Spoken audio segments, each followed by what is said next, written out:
Baik, assalamualaikum warahmatullahi wabarakatuh.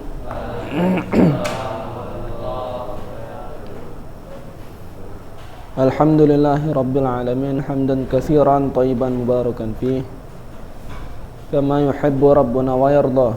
Wa asyhadu an la ilaha illallah wahdahu la syarikalah wa asyhadu anna Muhammadan abduhu wa rasuluhu la nabiyya wa la rasulahu ba'dah. Baik, para ikhwan jami'an,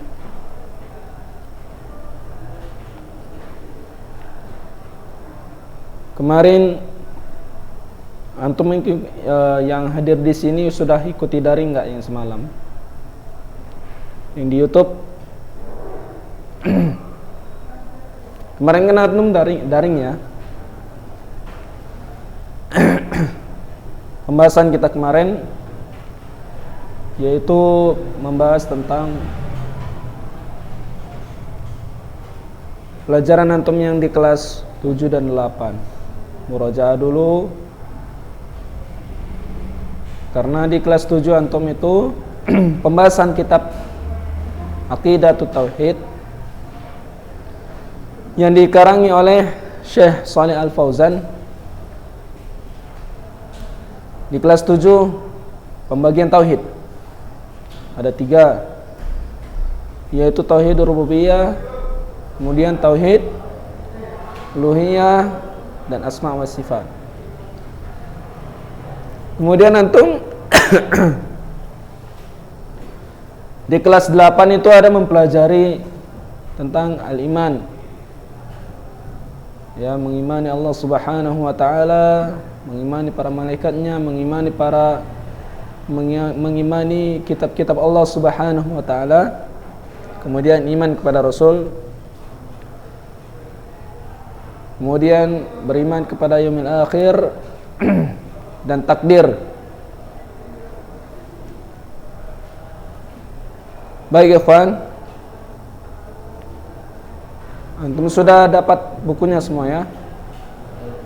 Ada yang belum? Berapa orang? 1, tinggal 1 sendiri. Khalid, antum Khalid ya? Alako Ustadz Arut ya, Tafiz. Siapa lagi yang di sini alako Tafiz Ustadz yang lama siapa? Antum siapa? Oh, antum di pondok kan? Pondok. Tinggal di mana sekarang? Di Tua. Udah pindah orang tua? Buka usaha di sini? Oh enggak. Kemarin di Kota Pinang ya, buka usaha di sana.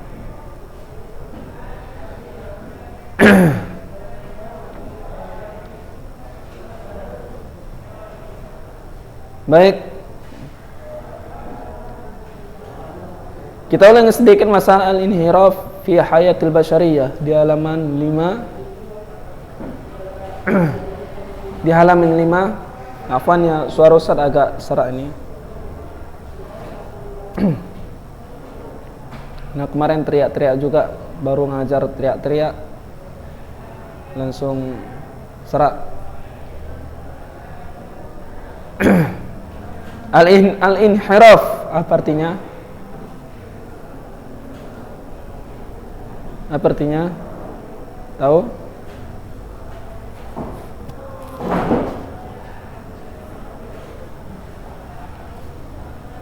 Al-inhiraf fi hayatil basyariyah. Masa nggak ada yang tahu? Wan.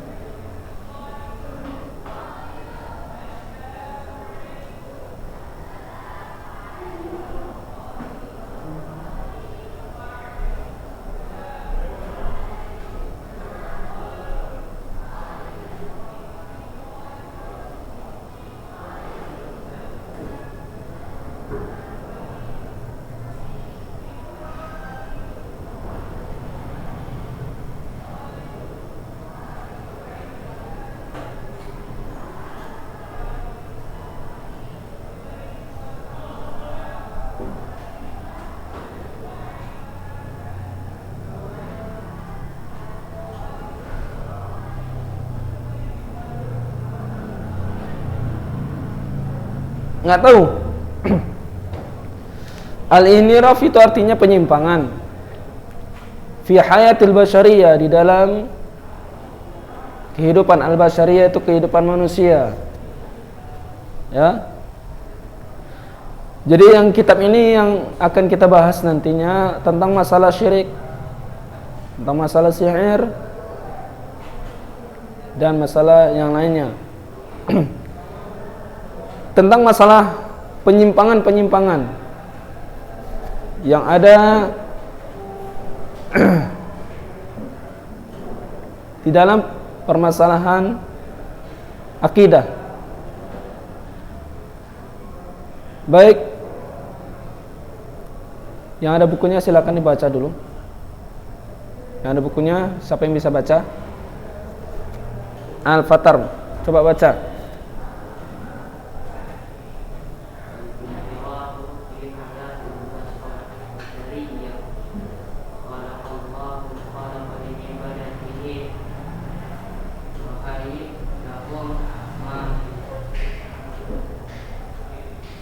Ya'inuhum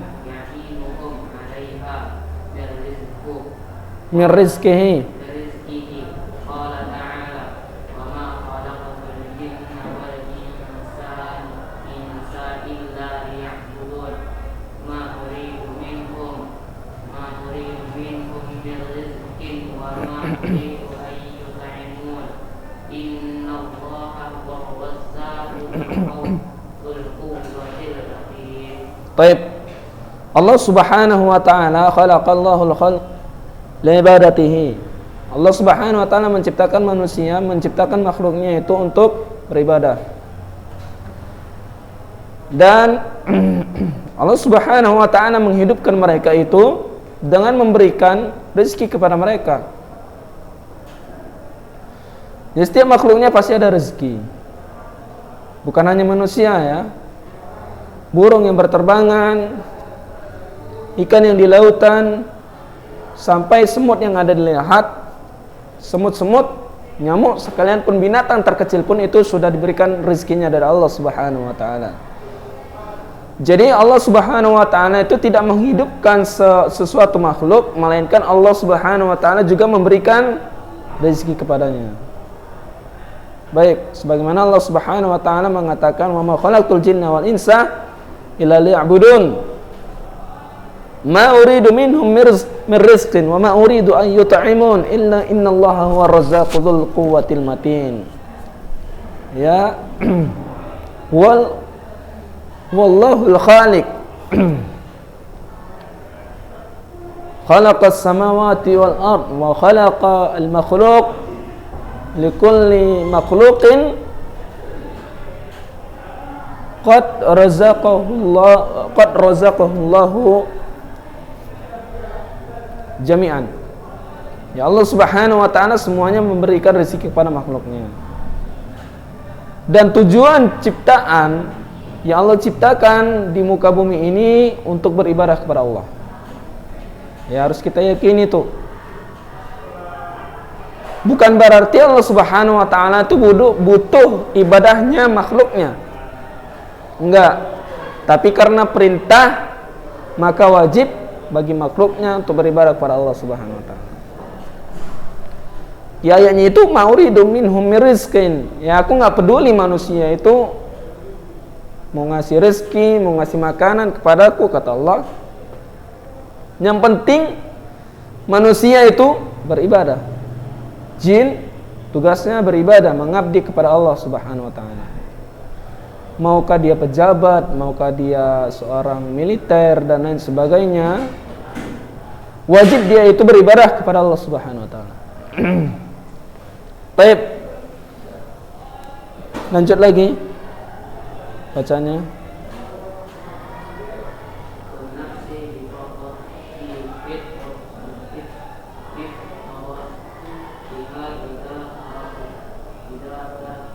Tarokat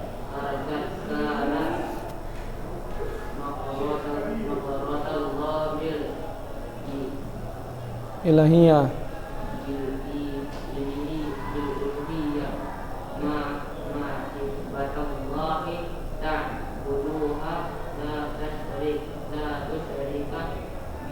syai'an walakin yafsiduha ma yanharfu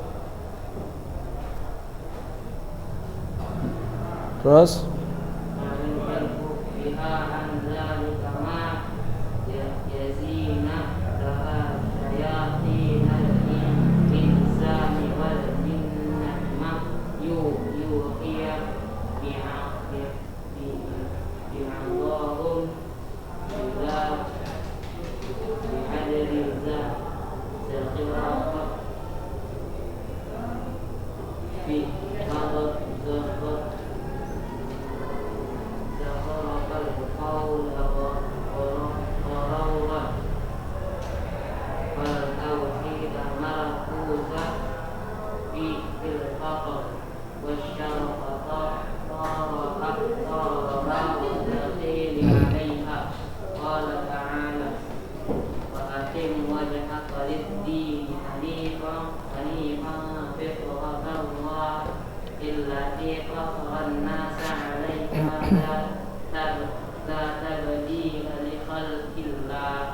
baik.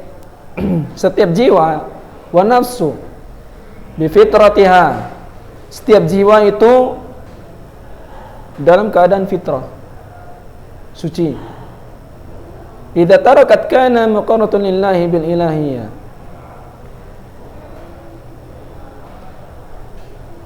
Apabila mereka itu setiap jiwa itu kan dilahirkan dalam keadaan yang fitrah dan suci.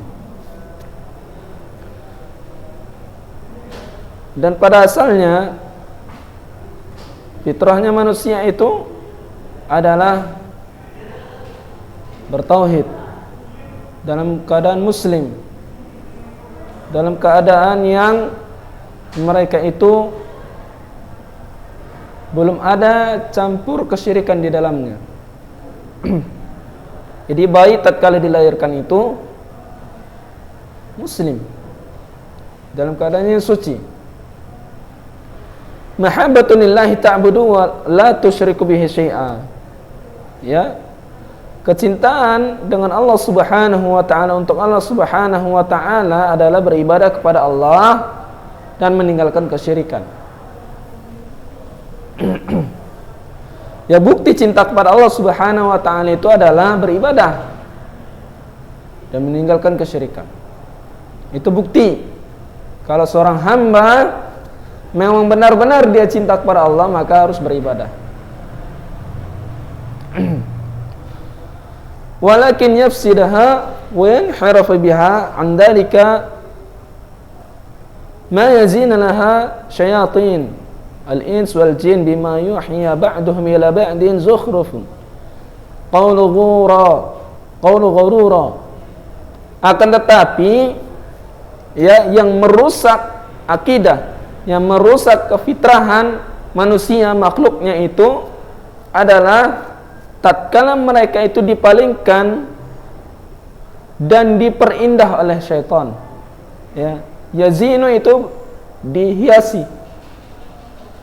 Syaitan itu tadi yang membisikkan manusia itu menjadi sesat dan kesyirikan. Bahaya ya kawan. Syaitan dari mana ini? Baik dari kalangan jin maupun manusia. Ya, maka hati-hati. Bisikan syaitan ini mengajak kepada keindahan awal mulanya. Ya, antum punya handphone, niatnya mau daring, ujung-ujungnya nanti main game. Ya, antum punya apa lagi? Ketika antum sholat, niat antum mau khusyuk, nggak taunya begitu menoleh ada calon mertua. Itulah deh. Jadi seperti itu. Syaitan itu menghiasi kemaksiatan. Agar apa? Agar manusia itu mau tergiur di dalamnya. Ya, dihiasi. Padahal hakikatnya itu syaitan itu mengajak untuk tipu daya dia. Ghurura. Ya, tertipu dan menyesal. Kemudian para ikhwan azanallahu wa iyyakum, bahwasanya fatauhidu markus ya fil fitrati wa syirku tari wa dakhil alaiha. Ketahuilah para ikhwan bahwasanya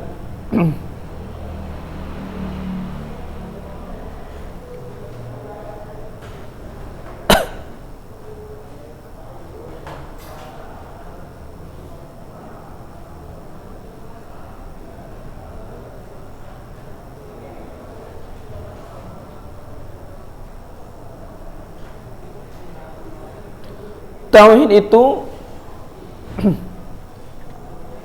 ada memusatkan di dalam fitrahnya manusia. Jadi hati manusia itu sebenarnya ketauhidan. Ya. Akan tetapi terkadang orang tuanya yang membuat kesesatan di dalamnya. Fa'akim wajhaka lid-din hanifan fitratallahi allati fataran nas 'alaiha la tabdil li khalqillah. Ya, maka berdiri tegaklah, tegakkanlah wajah kalian, wajah kamu di dalam agama Allah Subhanahu wa taala. Ya. Karena agama Allah Subhanahu wa taala ini adalah agama yang suci, agama yang bersih. Yang membersihkan manusia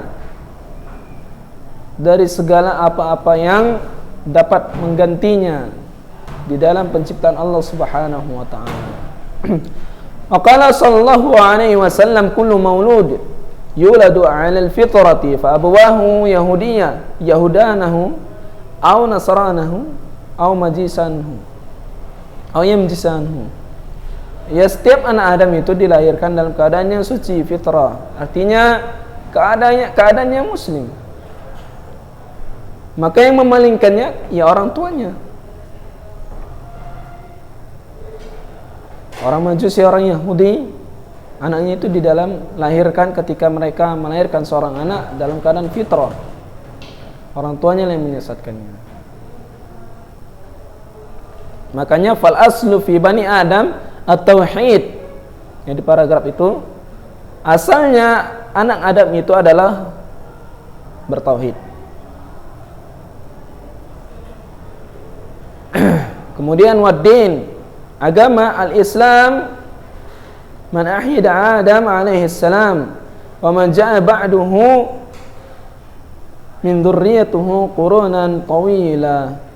Ya, agama asli itu adalah Islam,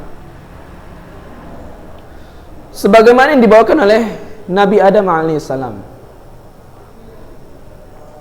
Jadi bukan hanya saja yang dibawakan oleh Nabi Muhammad SAW.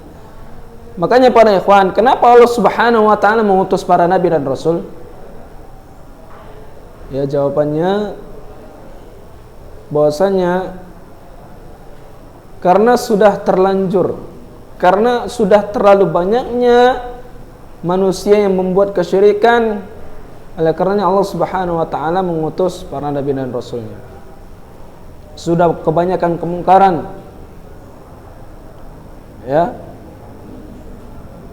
Hal ini yang terjadi yang pertama kali kesyirikan adalah zamannya Nabi siapa? Nabi Nuh alaihissalam. Makanya Allah Subhanahu wa taala utusnya dengan kehidupan dia yang lama. Berapa tahun umur Nabi Nuh alaihissalam? Ada yang tahu? Sekitar 900-an. Dalam riwayat yang lain hampir 1000. Dalam riwayat yang lain ada yang sampai 1000. Nah, disitulah Allah Subhanahu wa taala mengutus mereka. Ya. Dan para pengikut ataupun para manusia di zaman para nabi itu melihat apa yang dibawakan oleh para nabi dan rasul ini enggak sesuai, makanya asing bagi mereka. Ya.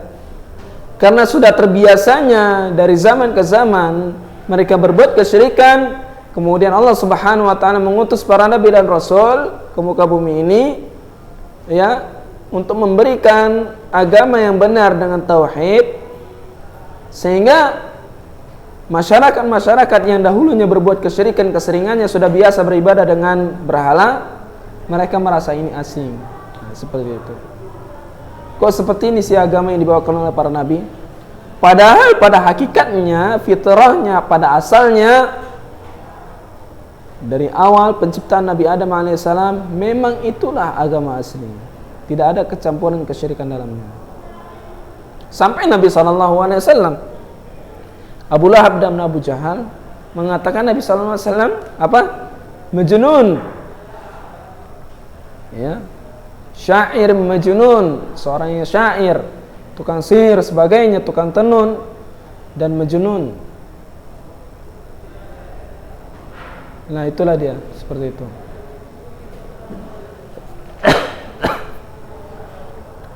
Jadi para ikhwan yang enggak asing lagi ya, di zaman sekarang pun seperti itu. Ya. Nampak orang yang pakai peci, pakai lobe, kalau masuk kampung dibilang teroris. Ya, seperti itu ya. Nampak perempuan wanita bercadar, jilbab besar, dikatakan, oh ini ngeri kali agamanya, karena menjadi asing. Karena Nabi SAW sendiri mengatakan apa? Bada'al Islam ghariban, ya, wa sayaudu ghariban kama bada. Islam itu dimulai, diawali, dimasuki dalam yang asing. Bukan mengasingi diri ya, enggak. Ini salah paham orang, oh Islam itu dari yang asing, berarti aku sembunyilah di gunung, di gua dan lain sebagainya. Enggak, salah. Tapi Islam itu diawali dengan yang asing, orang enggak tahu. Kok seperti ini Islam seperti itu. Asing. Melihat orang enggak berdoa berjamaah, asing rasanya. Ya, ada seperti itu di kampungnya. Hah? Di Kota Penang dulu ada orang nggak berdoa berjamaah, kan seperti itu kayak kita, orang itu doa berjamaah, oh ini kok lain sendiri kan gitu. Itulah seperti itu. Wa sayakunu ghariban kama bada. Di zaman sekarang ini ada termasuk zaman akhir. Lebih parah lagi nanti kalau ketika mau hari kiamat. Ya, tanda-tanda hari kiamat itu lebih parah lagi.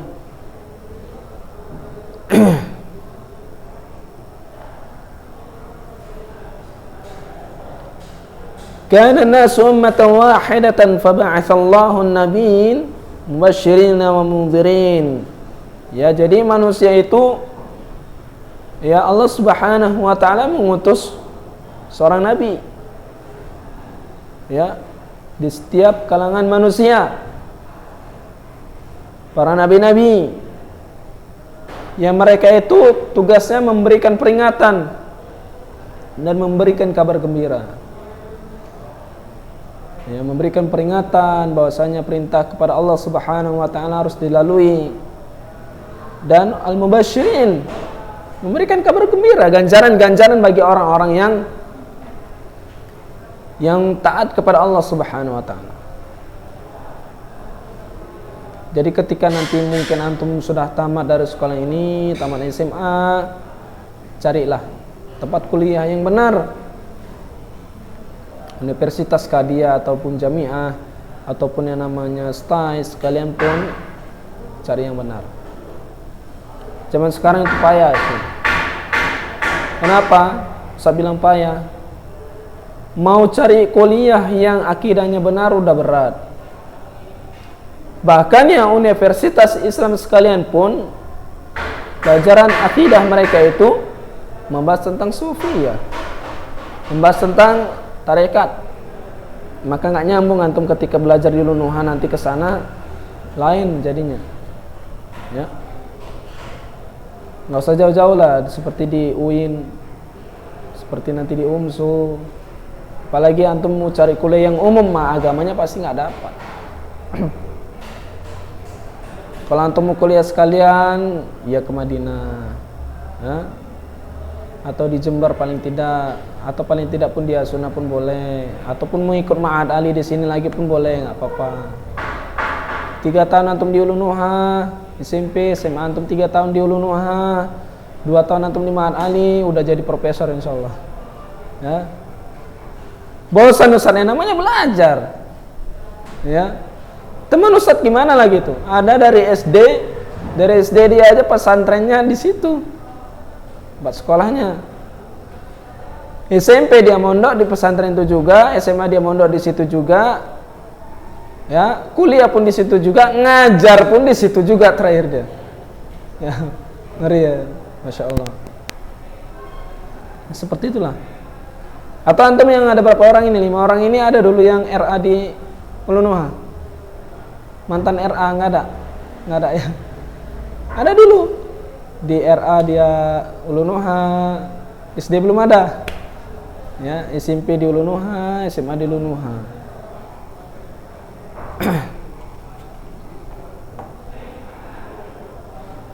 Selesai jam berapa ini? 9 lewat.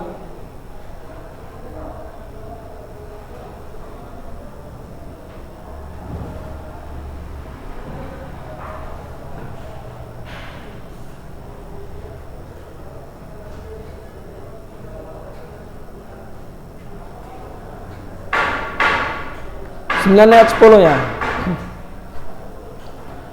Kemudian paragraf terakhir itu di halaman 5, wa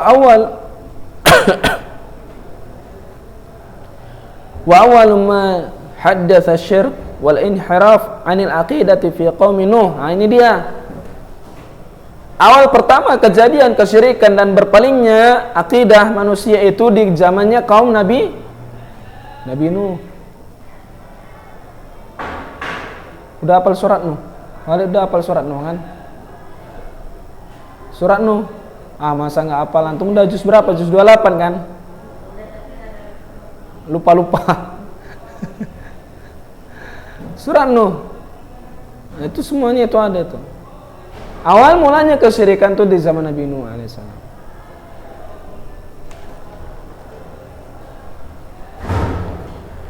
Fakana alaihissalam awal rasul.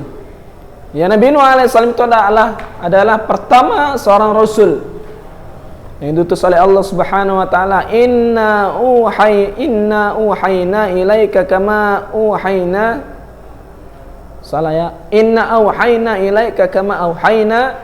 ila Nuhi wan nabiyyin min ba'di.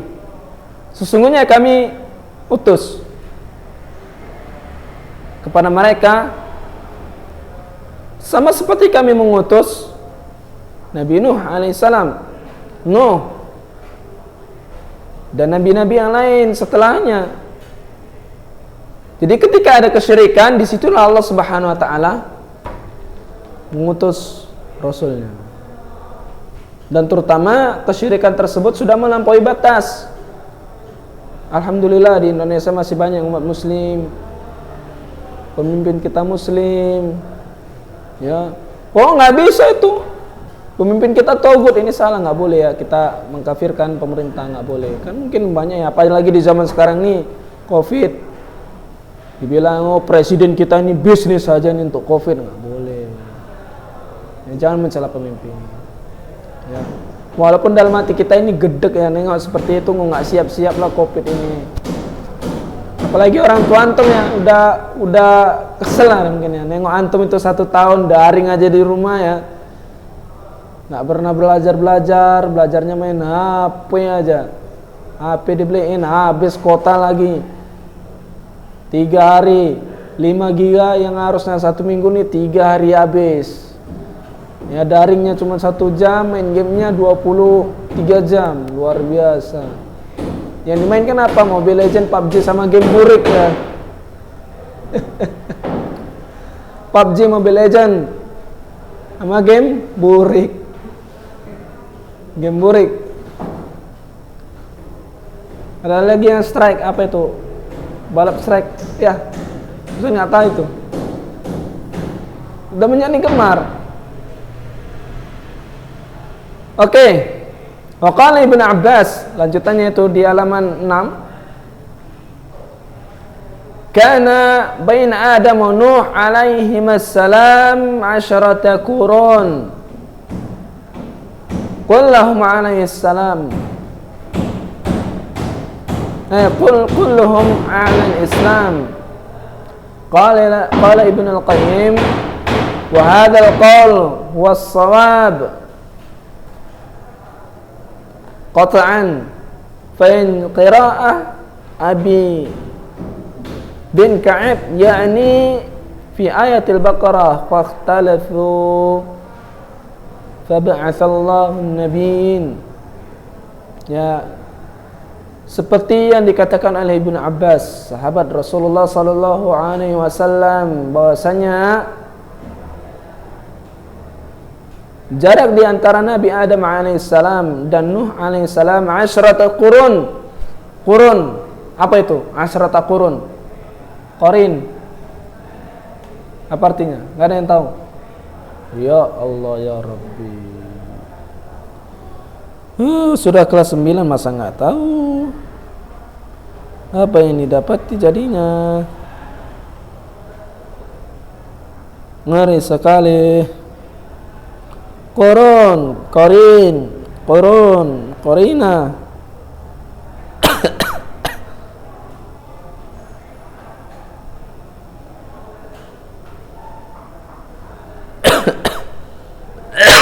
Sanatun bimakna mana? Asyrata sanah. Sanatun enggak tahu. Tahun. Syahrun apa artinya? Bulan. Yaumun. Kalau qurun, qarnun artinya abad. 10 abad. Jarak antara Nabi Adam ke Nabi Nuh alaihissalam itu adalah 10 abad. 10 abad.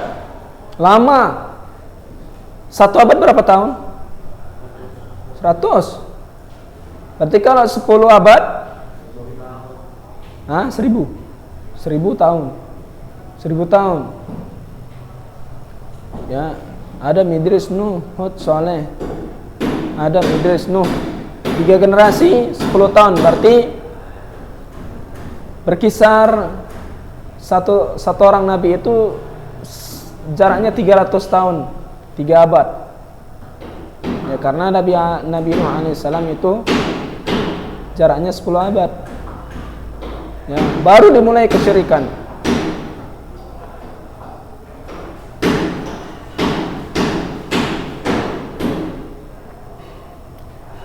Kemudian wa yashhadu لهذه القراءة قوله تعالى وما كان الناس إلا أمة واحدة فاختلفوا.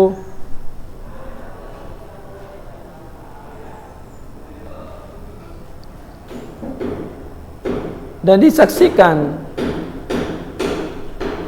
di dalam nas ini, qiraah ini, bacaan ini, bahwasanya ya, apa-apa yang ada pada manusia di dalam kecuali melainkan umat yang satu. Jadi pada asalnya umat manusia ini adalah Islam. Fakhtalafu. Syaitan itu yang membuat ikhtilaf, perbedaan. Ya, makanya manusia itu hawa nafsu mereka itu digoda dari syaitan. Makanya sebagian manusia itu berpaling. Ya. Awal mulanya para ikhwan, kalau mungkin antum tanya agama selain muslim, Nasrani kah dia, Buddha kah dia, Hindu kah dia yang menyembah berhala, coba sedikit kalau antum berani tanya sama mereka, apa benar patung ini yang dapat memberikan rezeki kepada kalian? Pasti mereka jawab enggak. Ya. Apa mungkin nih patung Buddha ini begitu besarnya, ya, bisa memberikan manfaat, bisa memberikan kesembuhan bagi orang yang sakit? Pasti mereka jawab enggak. Karena kenapa? Karena keyakinan mereka itu masih ada tauhid rububiyah itu tadi. Iya. Keyakinan mereka di dalam penciptaan memberikan rezeki itu masih ada tauhid rububiyah. Mereka meyakini adanya pencipta memberikan rezeki. Mereka nggak yakin kalau itu patung memberikan rezeki, memberikan penyembuh, memberikan yang menciptakan langit dan bumi. Nggak yakin mereka. Tapi mereka menjadikan berhala tersebut sebagai alat, sebagai perantara, ya, sebagai perantara agar doa mereka itu diijabah dari yang pencipta. Makanya di Alkitab yang dipegang oleh orang-orang Nasrani, Alkitab, Injil kalau orang tuh yang bilang Injil, ada yang namanya Tuhan Yesus. Itulah yang patung itu. Ada yang namanya Roh Kudus. Roh Kudus itu wahyu, malaikat Jibril. Ada yang namanya Tuhan Bapa. Tuhan Bapa, itulah yang di atas. Seperti itu. Lantas kalau kita tanya, kenapa mereka langsung menyembah kepada Yesus? Jawaban mereka, ini perantara. Agar apa? Agar doa mereka itu sampai kepada Tuhan Bapa. Jadi singkat ceritanya, 3 Tuhan ini tadi yang dianggap mereka, Yesus, Roh Kudus, sama Bapa ini tadi menjadi satu. Maka mereka menyembahnya kepada patung berhala Yesus itu tadi. Ya, kalau kita bilang Tuhan kalian ini yang memberi rezeki, enggak. Tuhan Bapa yang berikan rezeki gitu. Ini anak Tuhan, makanya kami itu perantaranya dari Dia. Mereka meyakini bahwasanya Yesus itu adalah anaknya Tuhan. Nah, seperti itu. Itulah hati mereka itu dipalingkan. Ya, berpaling. Karena keyakinan mereka itu Yesus itulah yang juru selamat mereka. Padahal juru selamat itu siapa? Nabi. Benar nggak? Seperti ini Rasulullah SAW memberikan nasihat kepada mereka, memberikan peringatan, memberikan yang namanya al-mubasyirin, kabar gembira itu, itulah seorang nabi. Dan nabi sekalian pun nggak boleh disembah, diibadah ataupun gulu terhadap mereka nggak boleh. Itulah beratnya ikhwan, cobaan ketika seseorang yang sudah bertauhid, maka dia harus kuatkan tauhidnya sejati dalam keyakinan.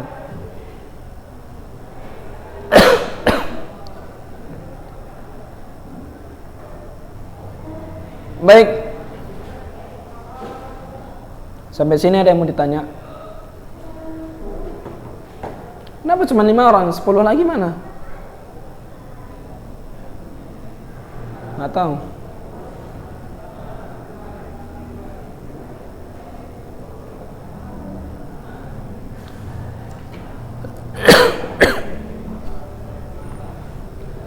Si Monas kelas berapa? Monas, harusnya Monas sebelah.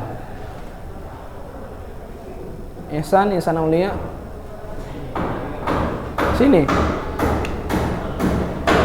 Semalam kan nggak ada data ya Ihsan Aulia. Ihsan Maulana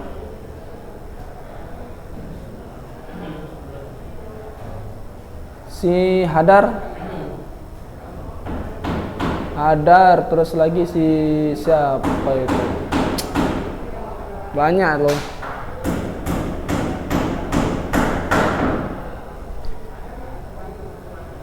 Akbar Habibi, sini apa sana? Kan satu kelas juga aman teman. Jabarulail, sini apa sana deh? Gak tahu juga. Banyak yang kenal udah lupa kawan antum kan jadinya kan. Aduh, Masya Allah. Baik, barakallahu fikum. Jadi demikian saja. Antum kelas 9C ya?